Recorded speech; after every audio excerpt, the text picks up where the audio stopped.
June 1945. A pale dawn over New York Harbor.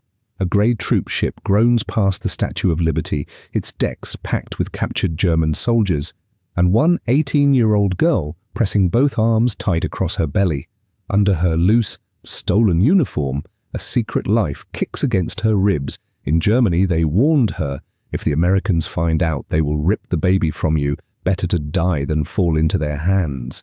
Now the ship's engines fall silent, gulls scream, and the smell of diesel and cold river air mixes with something she never expected in a prison: fresh coffee and clean hospital soap.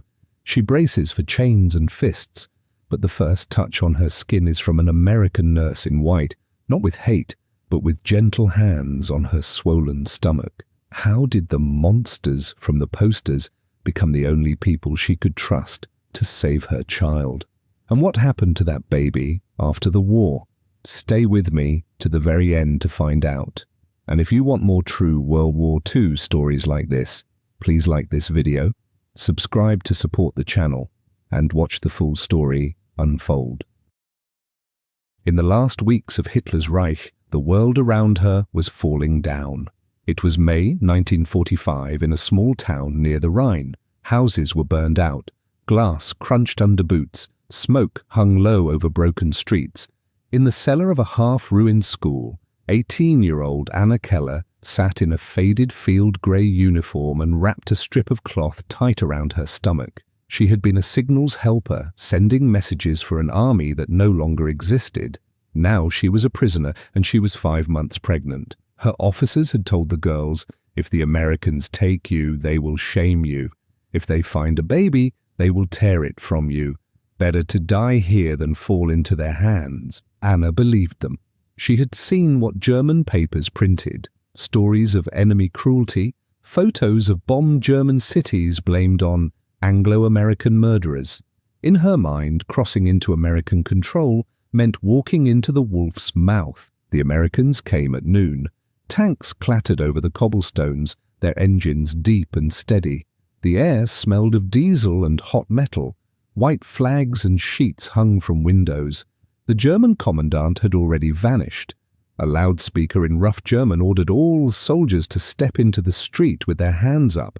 Anna climbed the steps with the other women, knees shaking, cloth biting into her skin under the tunic. Outside, the scene looked nothing like the terror she expected. Tired GIs in dusty uniforms pointed rifles, yes, but most looked more bored than cruel. One sergeant walked past the line of women, eyes scanning faces, weapons, rank badges. When he reached Anna, his gaze rested for a second on the way she held her arms folded across her middle. Then he moved on without a word. Within hours, Anna and hundreds of other prisoners were loaded into trucks. The wooden sides smelled of old hay and sweat. They drove past fields where farmers were already back at work, and past towns where white sheets still fluttered like ghosts. At a transit camp on the edge of the Ruhr, barbed wire glittered in the sun, and searchlights stood over long rows of tents. There were lines, roll calls, body searches that made Anna bite her lip and hold her breath. Somehow the rough hands never noticed the slight bulge under her belt. Rumors ran through the camp like electricity. They are sending us to America. No to work in French mines. No to Siberia. An older sergeant who had fought in Africa said quietly, "If you must go somewhere, pray it is America. I was their prisoner once. They feed you." The men around him laughed bitterly. How could a country that rained fire on Hamburg and Dresden be generous to German soldiers? To Anna, the idea sounded like a cruel joke, but the rumor was true. One morning, they marched them to a rail siding where American boxcars waited. The metal was cool under Anna's fingers as she climbed in. The train rolled west for 2 days, past rivers, ruined bridges, and fields dotted with white crosses. At Le Havre, on the French coast, the smell of the sea hit her. Seagulls cried over long docks crammed with Liberty ships and grey transports. By war's end, the United States would hold more than 370,000 German prisoners of war on its own soil. Anna was now one of them. Her group was small, just under 2,000 men and a few dozen women auxiliaries, guided up a gangway onto a converted troop ship. The metal steps rang under their boots. Inside, the air was thick with oil, soap, and old sweat. Triple bunks climbed the walls like ladders. Life at sea was a strange half-world. Days blurred. A bell marked mealtimes, white bread, watery stew, sometimes even coffee with sugar. It was more than Anna had eaten in months, yet every bite turned in her stomach. The Atlantic swell lifted and dropped the ship, and the smell of diesel and cooking fat pressed into the steel air. At night, with the light bulbs humming overhead, she lay on her narrow bunk, one arm across her belly, willing it to stay flat. "Do not let them see you," she wrote in a tiny notebook she kept hidden in her boot. "If they know, they will punish you, and the child will die. And it will be my fault for surviving." Her fiancé, a mechanic in a panzer unit, had been reported missing near the Oder in February. In her mind, he was already dead. The baby he had left inside her was the last piece of him in the world. She would not let the enemy take that too. On the 12th day, the mood on deck changed. Men crowded the railings, pointing and shouting. Anna squeezed between shoulders until she could see it. A distant line of grey coast, then the sharp green shape of an island, and finally a huge statue rising from the water, copper skin turned pale and strange. Behind it, towers and chimneys, and a low cloud of city smoke. New York Harbor. It smelled of salt and coal smoke and something sweet she could not name. They were sailing straight into the land she had been taught to fear. Yet as she watched the cranes move, the ferries dart, the windows flash in the sun, another thought crept in. Here there were no bomb craters, no burned-out streets, no hungry children fighting over potato peels. The enemy country looked untouched, almost calm. For Anna, this was the sharpest paradox of all. She had left a 1,000-year Reich that lay in ruins and entered the land of the victors as a captive, yet everything about this place suggested safety, order, and food. This was not propaganda's, it was reality, and it did not fit any story she knew. The ship's siren blew, long and low, tugboats nosed them toward the pier. Guards shouted orders in English. Soon there would be fences, barracks, and the feared medical check that might expose the life she hid under her uniform. What waited in that first examination room would challenge her terror more than the voyage ever had. The ship's engines fell quiet. Metal scraped as the gangway swung into place. Orders snapped across the deck in English. The prisoners were lined up and sent down the narrow stairs in single file. Anna kept one hand on the rail, the other tight across her middle. The steel steps were cold through the thin soles of her boots. Below, the smell changed from oil and sweat to tar, river water, and strong coffee drifting from somewhere on the pier. On the dock, American soldiers waited with clipboards instead of clubs. Their uniforms were clean, their boots shined, rifles slung easy over their shoulders. One corporal walked along the line, counting under his breath. 2,000, give or take, he muttered to the sergeant beside him. By that summer, ships were landing that many German prisoners in the United States every week. Anna did not know the number, but she could feel the scale of it. The line of grey uniforms seemed to go on forever. She braced for blows, curses, spittle. None came. The sergeant at the head of the line pointed them toward a row of waiting trains, then went back to his notes. To him, this was a job, not a chance for revenge. The paradox hit her like cold water. She was a defeated enemy, yet no one even touched her. The train rolled inland through the night. The wooden seat was hard under Anna's legs. The car smelled of damp wool, coal smoke, and the sour tang of fear. Outside, she caught glimpses of wide rivers, then dark forests, then open land under a big sky. When dawn came, fields spread to the horizon, dotted with white farmhouses and red barns. This was Iowa, she heard someone say, a place she had never imagined, but would now remember all her life. By afternoon, the train slowed beside a fenced compound on the edge of a small town.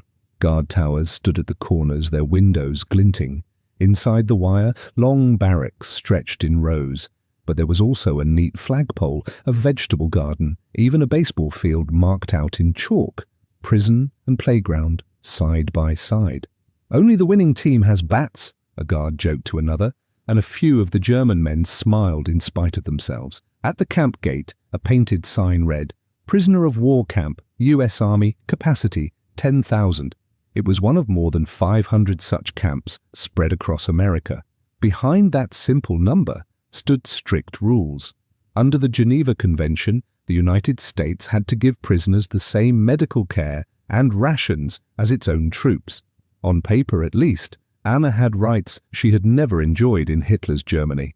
Processing began in a long wooden building that smelled of disinfectant and damp wood. The prisoners were split by sex. The few dozen women were led to a side wing, away from the men. A female officer in khaki, her hair pinned tight under a cap, checked a list. "You go to medical," she said slowly in German, pointing down a hallway. Her accent was clumsy but kind. Anna's legs felt heavy. Medical meant undressing. Undressing meant her secret would be seen. Inside the exam area, white curtains hung from metal rails, forming small cubicles. The buzz of electric lights filled the air. A nurse waited behind one curtain, dressed in white with a blue cape folded over a chair. Her name tag read M. Lewis, RN. She looked about 50, with tired eyes and a firm mouth. When Anna stepped inside, the nurse gave a small nod, then pointed gently to the hooks on the wall. "Clothes," she said. "Bitte." The German word sounded careful on her tongue. Anna's fingers shook as she unbuttoned her tunic. Underneath, the rough cloth strip around her belly was clearly visible, wrapped too tight. Nurse Lewis's eyes went to it at once. For a heartbeat, Anna thought she saw anger. Instead, the older woman's face softened. She stepped forward and with careful hands touched the edge of the binding. She did not call the guards. She did not shout. She reached back and pulled the curtain fully closed, the metal rings scraping softly on the rail. Then she called out a name. Another nurse appeared, younger, with red hair tucked under her cap. Behind her came a woman in civilian dress with a small badge marked Interpreter. "My name is Elsa Bauer," the interpreter said in clear German.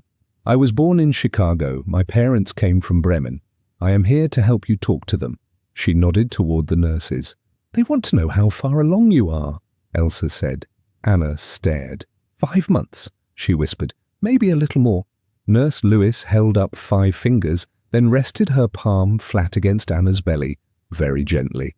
Through Elsa, she spoke in short, careful phrases. "You are not in danger because of this. The baby is not a crime. American rules say we must care for you. We will do that. I promise." Anna's throat closed. The first hands to touch her bare skin since her fiancé's embrace were not brutal, but gentle. In that bright, strange room under the American flag, the old stories from German radio cracked like thin ice. This was not propaganda, it was reality, and it did not match anything she had been told.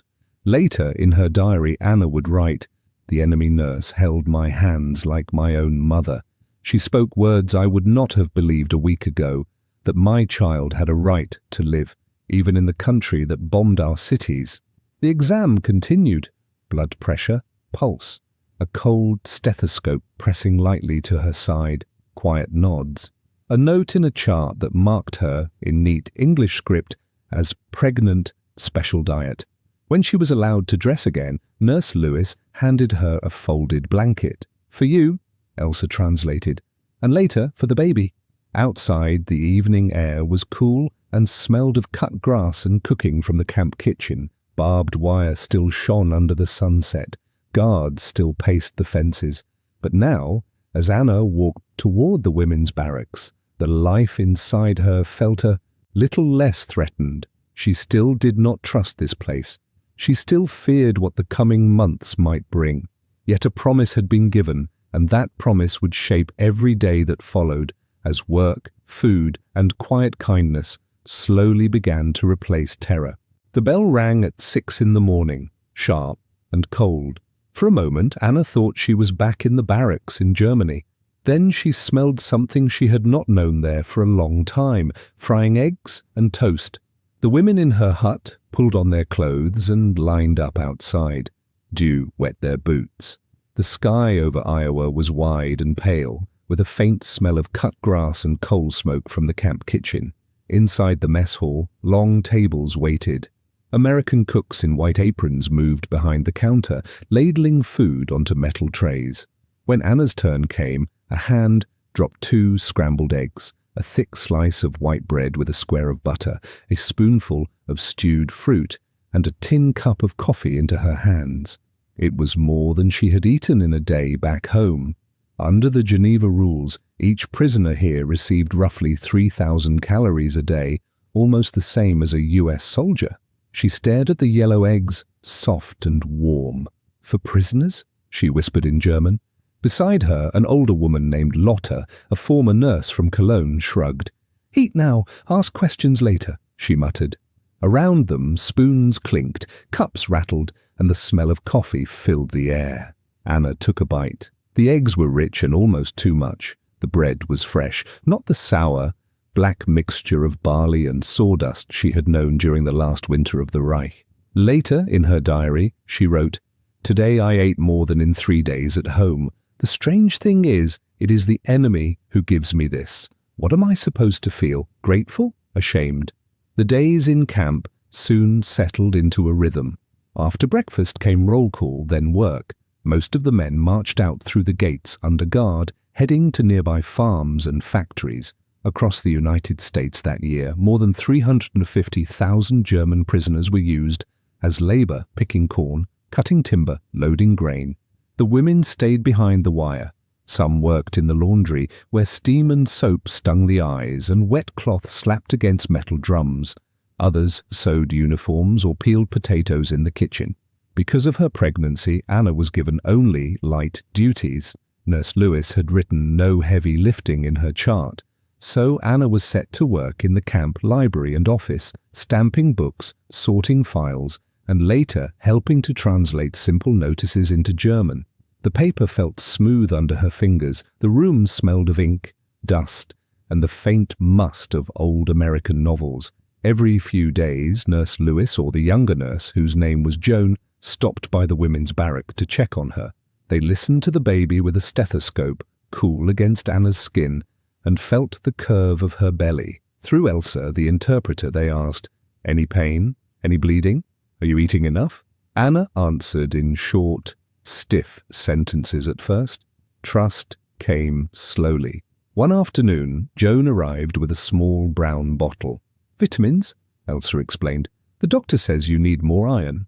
On another day, a guard brought an extra glass of milk to her tray. "For the kid," he said, in halting German, grinning. His breath smelled faintly of tobacco and mint. The paradox was sharp. Men in the same uniform that had killed her countrymen were now trying to keep her child strong. There was a camp canteen too, a low building near the fence. Prisoners who worked earned a small wage, up to 80 cents a day in camp coupons. With these, they could buy cigarettes, soap, writing paper, and sometimes chocolate. The first time Anna walked in, the shelves made her stop. Metal tins shone, bright wrappers crinkled. A Hershey bar sat in a row with others, deep brown under the glass. Joan saw her stare. She pointed to the chocolate, then to Anna's stomach, and smiled. "Good for morale," she said. Elsa laughed and translated, "She says it makes you happy. A happy mother is good for the baby." Anna hesitated, then used 2 days' pay on the bar. That night, she broke off one square and let it melt slowly on her tongue. The taste took her back to a fairground in Munich before the war, when her fiancé had bought her a sweet from a stand. Tears came without warning. Not everything was easy. The barbed wire was always there, glittering under sun and moon. Searchlights swept the compound at night. A wrong move at the fence could bring a shouted warning or, in rare cases, a shot. Some guards were cold, faces shut like doors. Some prisoners swore never to speak to an American except when forced, but others bent in different ways. On Sundays, a chaplain held services in a wooden hut. Hymns rose in 2 languages. On summer evenings, the guards sometimes let the men play football in the yard while they watched from the sidelines, smoking. Lotta joked, "If this is prison, I wonder what peace will feel like." Yet she never forgot that beyond the wire, German cities lay in ruins. Letters were allowed, up to 2 a month. Red Cross rules saw to that. The forms were small, with tiny boxes for each letter, but they were a lifeline. Weeks after she wrote her first note, Anna received a reply from home.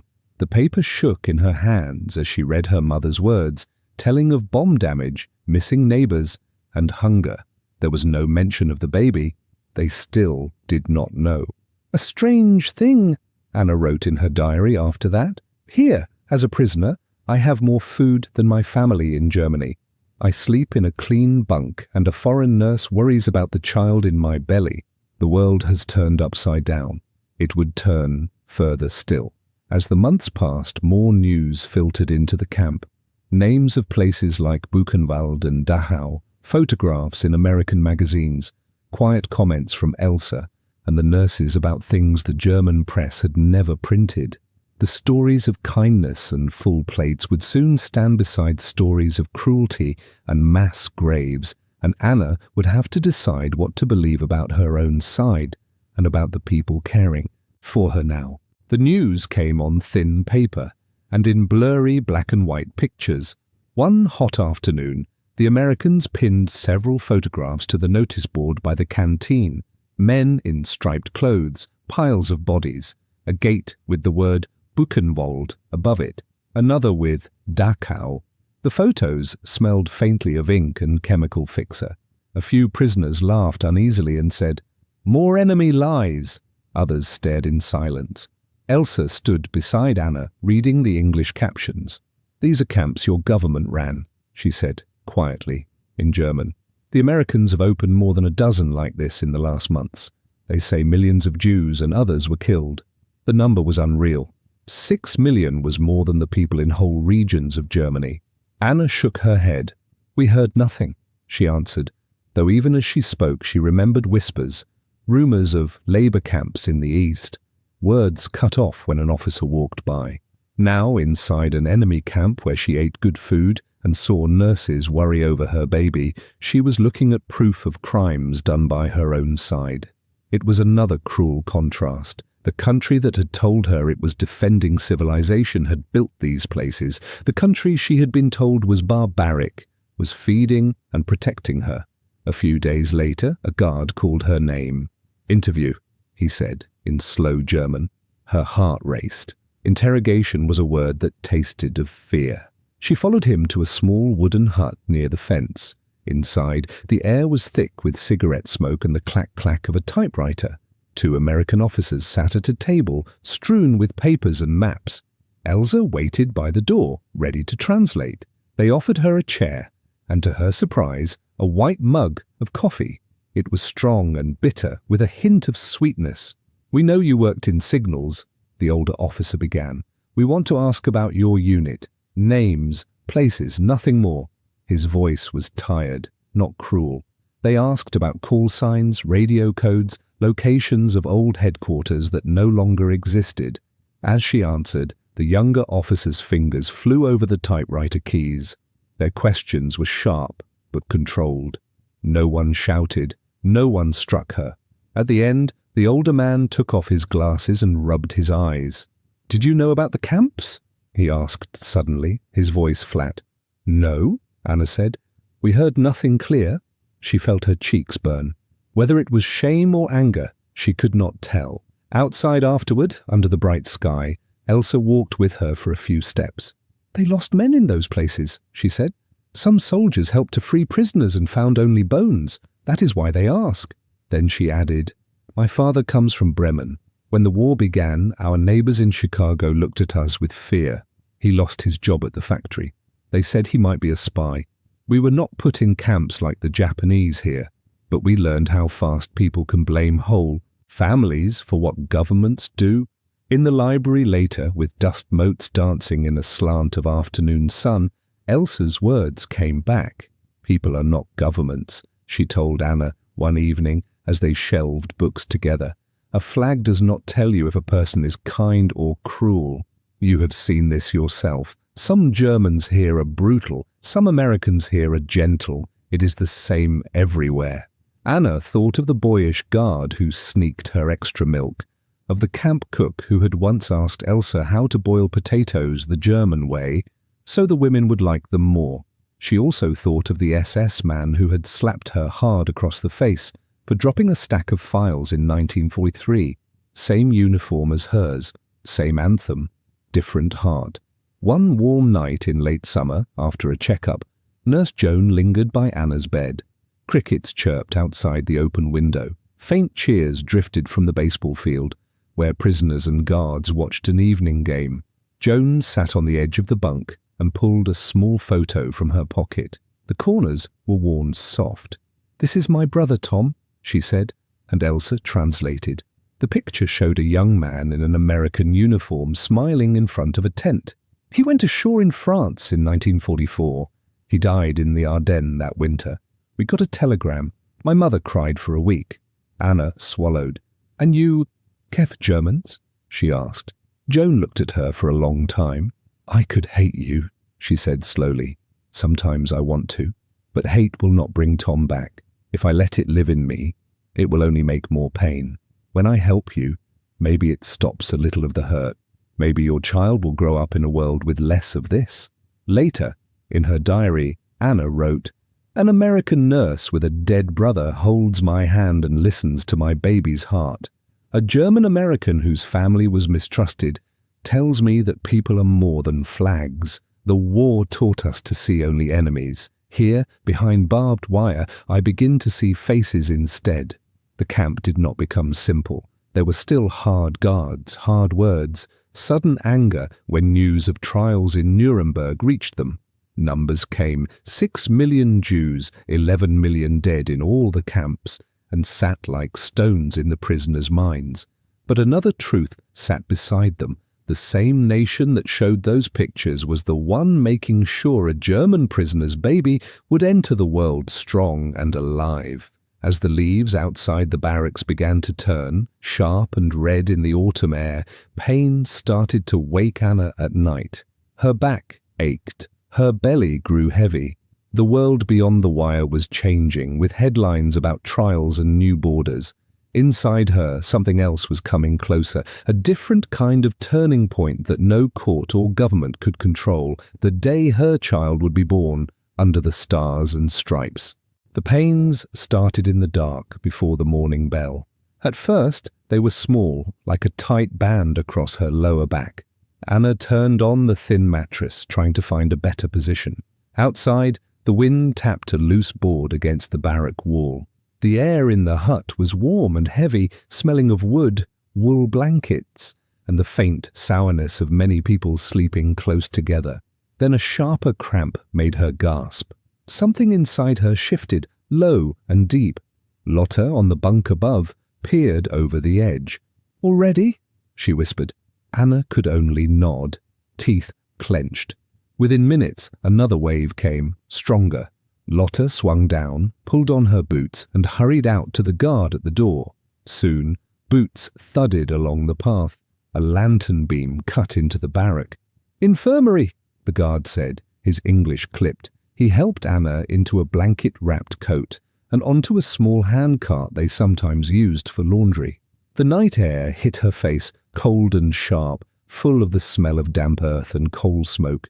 Above the black shape of the fence, stars shone hard and clear.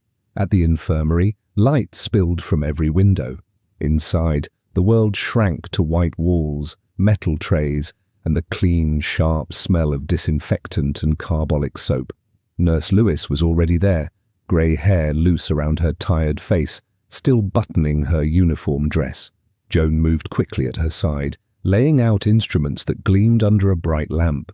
Elsa hurried in, her coat unbuttoned, hair loose from its pins. "They woke me," she said to Anna in German, catching her hand. "I told them we will need time. First babies are slow." Dr. Miller, the camp doctor, appeared from his small office, pulling on a white coat. He checked Anna with calm, practiced hands. "It has begun," Elsa translated. "You are strong, the baby is well placed, but it will take many hours." His voice was steady. He could have been talking about a long walk. They settled into a rhythm that had nothing to do with guards, schedules, or camp bells anymore. Hours passed. The second hand on the wall clock went round and round. Outside, the camp woke, whistles blew, trucks started, work parties marched out to nearby farms. Inside the infirmary, the sounds were different. Anna's hoarse breathing, the creak of the bed, the soft murmur of nurses' voices, the clink of metal basins. By midday, sweat slid down Anna's back. Her hair stuck to her forehead. The sheet under her was damp. Between contractions, Elsa wiped her face with a cool cloth that smelled faintly of starch and soap.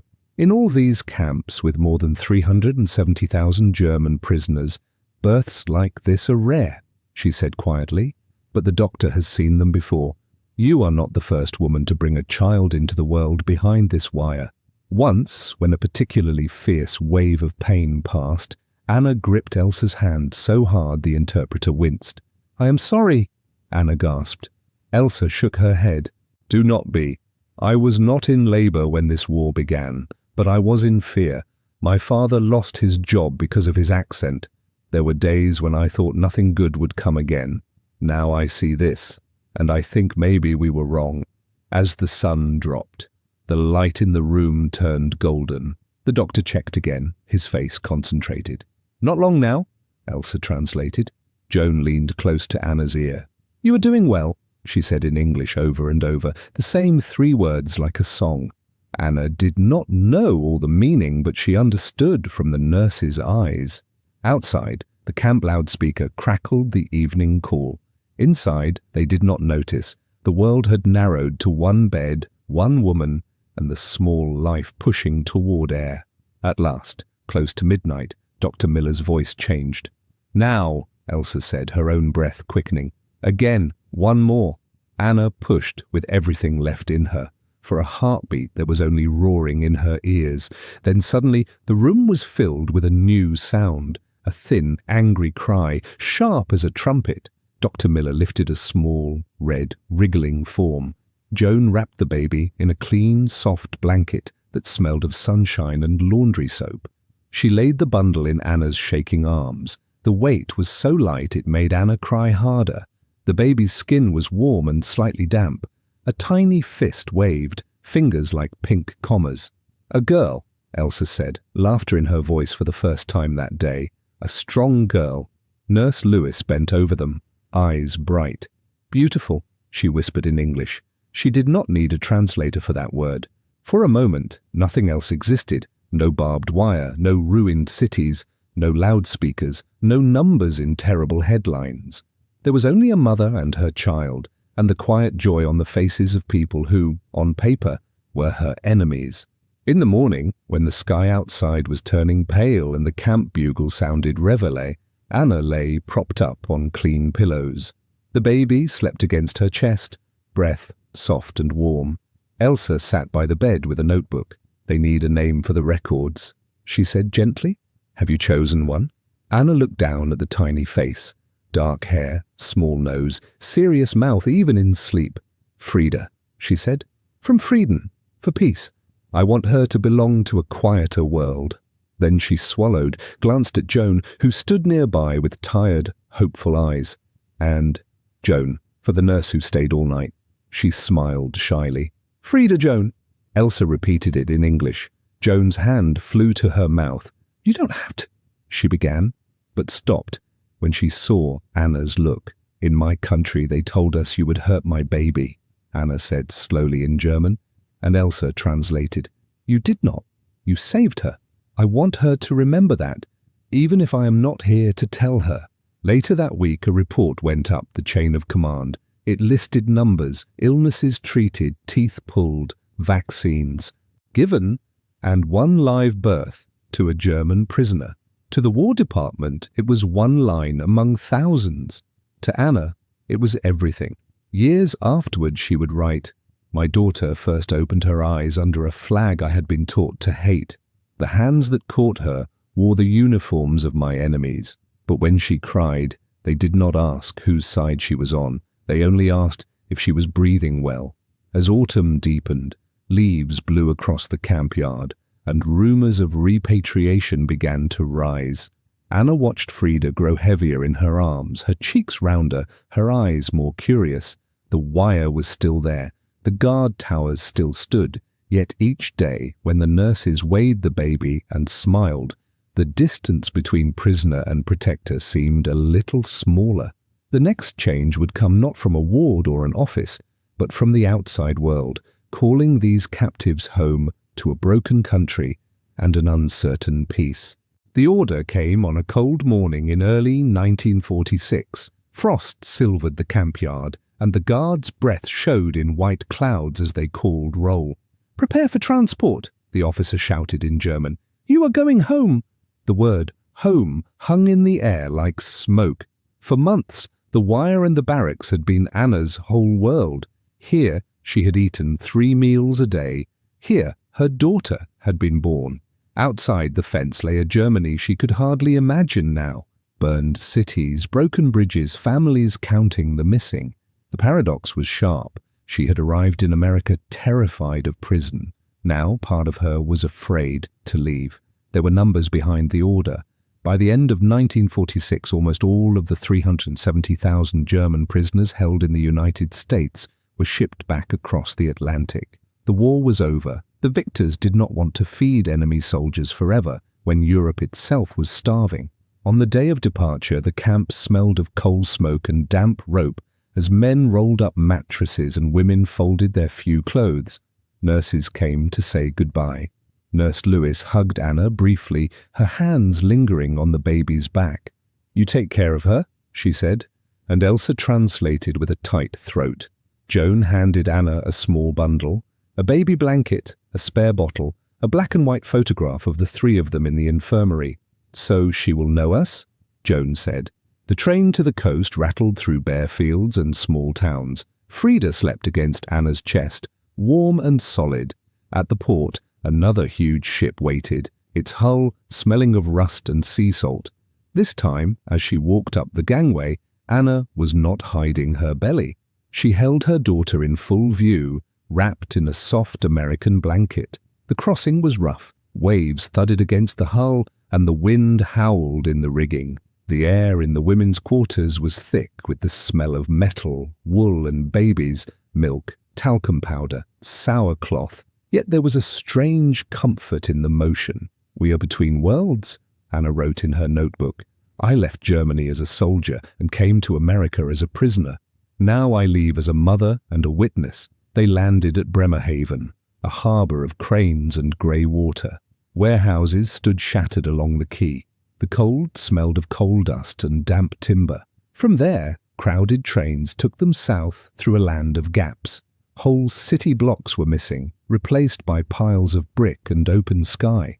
In some places, chimneys rose alone from empty lots like black fingers. At a transit centre near her hometown, Anna stepped down onto a cracked platform with Freda in her arms. Her parents were waiting. Her mother looked smaller, wrapped in a worn coat that smelled of wood smoke. Her father's face was lined deeply, his shoulders stooped. For a heartbeat, he stared at the baby and said nothing. Old ideas about shame, about fraternization with the enemy, still lived in many minds. Then he reached out, with rough, cold hands, and took Freda carefully, as if she might break. The baby blinked and made a small sound. "She has his eyes," he said quietly, naming Anna's dead fiancé. He would have wanted her to live. The hard line in his jaw loosened. In that moment, the weight of old rules began to crack.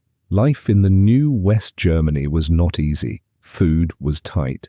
In 1947, the average adult received less than 1/500 calories a day. Coal ran short in winter. Yet slowly factories restarted. New houses rose where ruins had stood. The sound of hammers and saws mixed with the ring of church bells and tram bells. Children played in streets cleared of rubble, their shouts bright in the cool air. Freda grew up hearing 2 kinds of stories. At school, she learned about the economic miracle, about new highways and full shops. At home, she heard about bomb nights, air raid sirens, and the long train rides of prisoners. And on quiet evenings, when the kettle hissed softly and the smell of tea filled the small kitchen. Anna told her the story of an American camp in Iowa. She spoke of white bread and eggs when Germany starved, of fences and baseball fields standing side by side, of pictures on a notice board that showed crimes done in her name. She told of a grey-haired nurse and a young red-haired one who did not ask whose uniform she had worn when they heard her baby cry. As a young woman, Freda studied nursing. She said, "If American nurses could care for my mother in 1945, then I can care for anyone who comes to my ward, no matter their language." In the 1960s, she travelled to England on an exchange programme. The first time she heard English spoken all around her, she thought of Joan and Elsa's voices mixing German and American words over a hospital bed. Old prisoners also began to travel. In the 1970s and 1980s, former POWs returned to the United States as tourists. Some visited the small towns near the camps where they had once worked the fields. Farmers who had hired them shook their hands as equals. One man wrote in a letter, "We came to America in handcuffs. We came back in rented cars and were met with coffee and cake." Anna did not cross the ocean again, but when Freda brought her a photo of an Iowa cornfield on a hot summer day, the green rose stretching under a wide blue sky, she could almost smell the warm earth and the faint scent of diesel from the camp trucks. "I remember," she said. "Once I thought those people would kill my child. Instead, they kept her alive." In her old age, when her hands shook and her eyes grew dim, Anna wrote one more line in her diary. "We entered that camp as enemies of America. We left it as students of its mercy. The Reich that sent me there lasted 12 years. The lesson I learned behind its barbed wire has lasted a whole lifetime. They had come as conquerors. They left as students, from those small rooms and quiet acts. An extra glass of milk, a shared photograph, a promise kept in the middle of the night. A different kind of bond grew, one that no order from Berlin or Washington could have planned. It stretched from ruined German streets to American farm towns and on into a Europe where former enemies would build a future side by side. In the end, this story is larger than one girl, one baby, or one camp in Iowa. It sits at the meeting point of two great opposites, a war of tanks and bombers, and a few people in white coats choosing care over cruelty. The numbers of the conflict are huge. Tens of millions dead, roughly 11 million German soldiers held as prisoners at one time or another. Yet the detail that endures is a nurse's hand on a frightened young woman's shoulder. They had come as conquerors, they left as students. The United States and West Germany later stood together in NATO, traded goods, and sent their children on exchanges instead of into battlefields. Behind those big changes lie thousands of small choices like the ones in that infirmary. In the end, America's greatest weapon was not its tanks or its planes, but its decision to treat even its enemies as human.